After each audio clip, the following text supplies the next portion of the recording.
Numbers had come out. Looks like a good set, and Colgate now 136.4 crores on the bottom line. Looks like a good number. Actually, our expectation was just 125 crores. So they've beaten it quite significantly, 136.4 crores.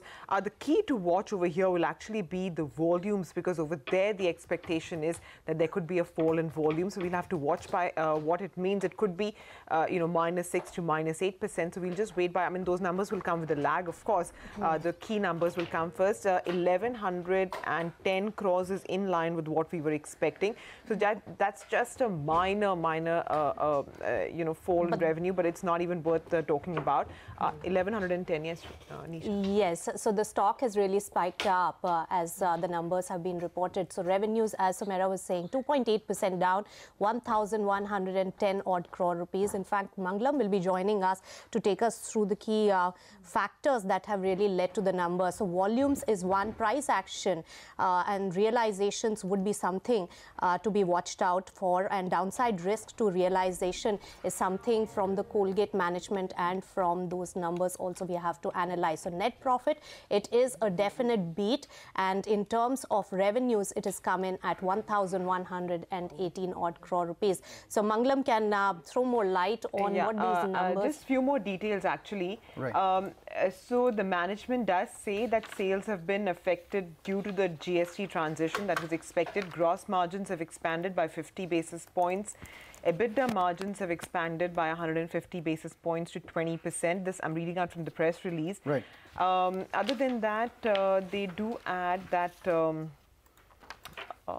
right, so Sumera, I have the volume number. The volume has declined by 5%. This is better than the decline that we were expecting. 6 to 8% was what we were expecting. So the company has shown a volume decline of 5%. That is something that we have to keep an eye out on, which is why the stock is rising. The net profit, yes, it is above our expectations. The top line doesn't really matter, 2% down. There was a lot of GST disruption. What I am not very happy with is the market share. The market share at 54.3% has fallen from 55.1% in the previous quarter.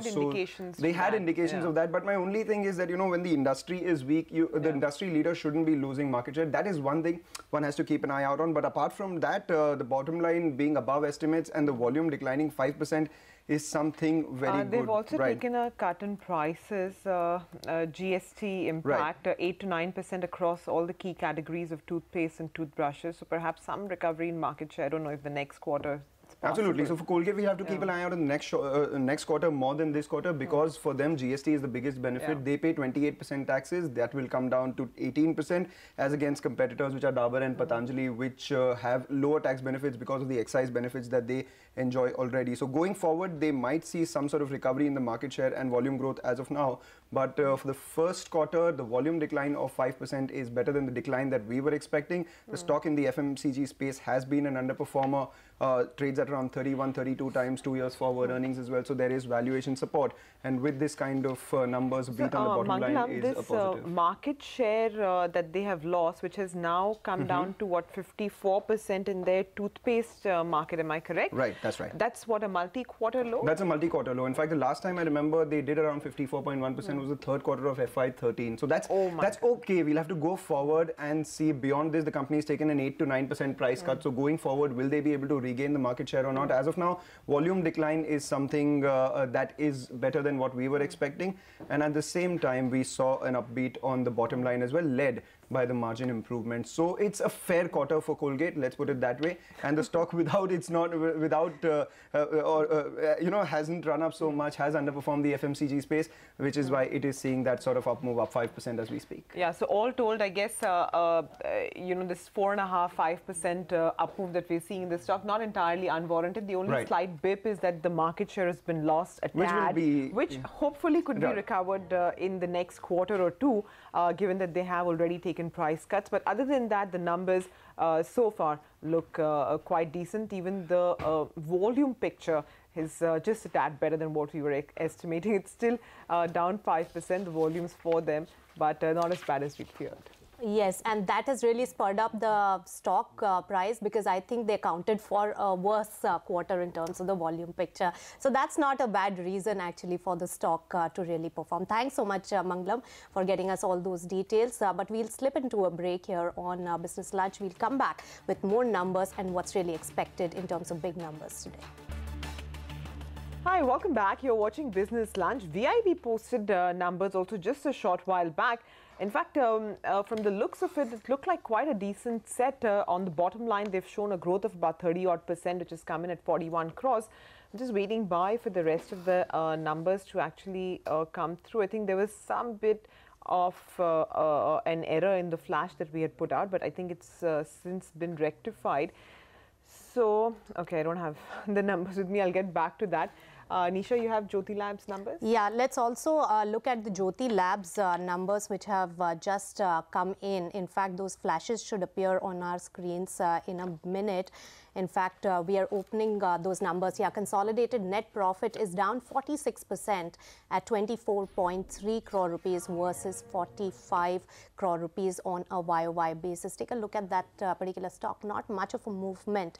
It is down almost 0.5% as we speak. But the key areas that we were watching out for is the decline in revenue due to destocking and the impact of GST, which has been the case for most of this particular segment, and that's same for Jyoti Labs as well. So consolidated net profit, a decline of 46% on a YOY basis. That's the only number at this point.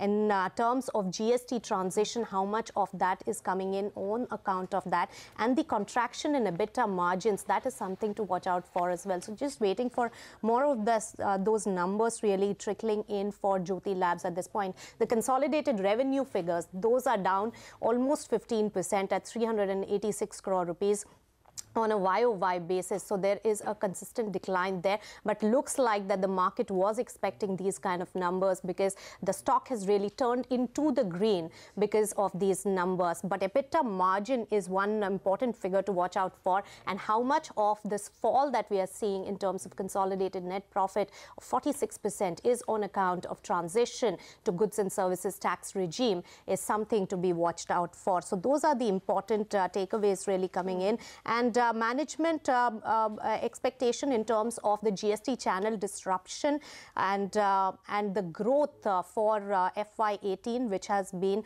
hopeful at 10 to 12%. So how is that really panning out, and whether or not management has to change that particular guidance is to be seen. So those are the important aspects to watch out for. As far as Jyoti Labs is concerned, it's now down 1%. The market is clearly looking at digesting those numbers. EBITDA margins coming in at 11.4% has really taken the stock down. On a YOY basis, it is a huge fall when it comes to the EBITDA margins, and that's why Jyoti Labs stock has really fallen almost 1% after turning into green by looking at revenue and net profit figures.